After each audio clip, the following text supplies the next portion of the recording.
Okay. Next question. Next question. As far as standard reference is concerned, kay tawag ining kamudawat. As far as standard reference is concerned, kining gitawag og Seventh-day Adventist, ang classification niya, Catholic or tawag ining Protestant?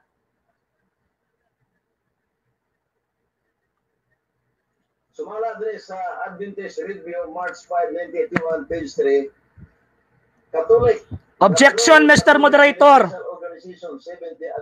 Objection, Mr. Moderator. I am talking the evidence. Ang ebidensya nato is standard references. Ang Adventist tawag anang letter nila. Dili man ang standard. Kailangan man na. Okay. Nagtubag sa Sir RJ sa imong pakutana? Yes. Balikan na lang imong pakutana, Sir RJ. Nakatype po sa 5 minutes to 18 seconds. Okay. Mr. Moderator. Yes, go ahead. Yes, go ahead. Kung mag-affirmatibo, magsunod doon na siya. No, affirmatibo, dili siya makuha sa mga standard nga gamito na mo. Standard na rin na mo. O dili ni mo. Objection, Mr. Moderator.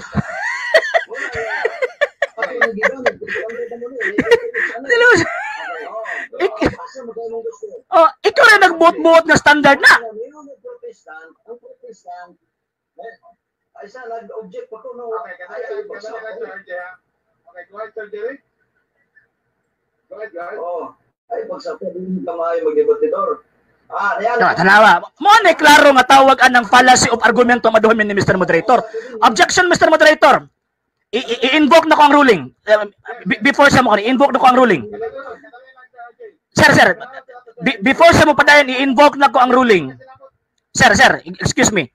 I-invoke sa nako ang ruling. Sige siya tawag anang ingon nga bawal ang tawag ano sa niya. Pagka man siya karon ang naghatag og argumento maduhamin. Okay. Moderator time. Minota sa both sides. Yatag na ko si Marlon sa RJ. Yes. Padayon, bro, Jerry. Okay. Ano maguni? Nagbasta na ko napil mga Protestant dere nga makaklaim niya kung ang Protestant sa Catholic sa Korea. O mabisa ng Adventist Protestants pero makaklaim niya po siya sumala sa standard reference. Kunya ang imong pangutana, dili makakuha ang Protestant. Mabasa. Muna, Mr. Moderator, nag-object ko. O sige. Okay. Napakay-nabilin nga 49 seconds bago na patubagon. RJ, mo counter objection? Okay, ang akong counter objection, Mr. Moderator, ang among topic is standard references. Ang buti pasabot, generally accepted truth. Libro nga gidawat sa tanan.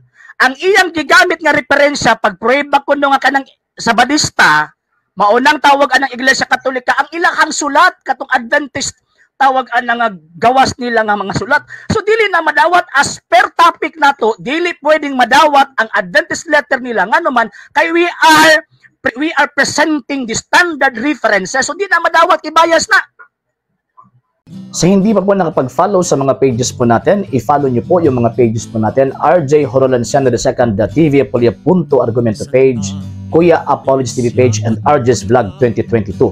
And pwede rin po kayo mag-send po dyan ng Facebook stars. And also, sa ating po mga channels, sa hindi po nakapag-subscribe, i-subscribe po ninyo yung mga channels natin, The Lay Catholic, Apologies International Official, RJ Sanado II TV, Kuya Apologies TV, and Barrio Kawayan Religious Forum. And pwede rin po kayo mag-send po dyan ng super sticker, super chats, and super thanks. And maraming salamat po sa mga kapatid at mga Katoliko na ulis pong tumutulong sa programa po natin.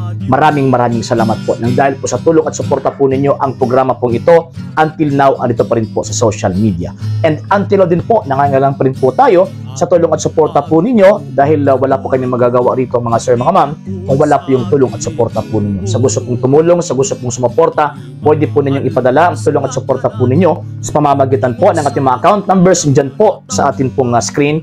And pwede nyo po kaming i-message sa ating pong page kung via remittance po yung papadala po ninyo. Maraming salamat po in advance.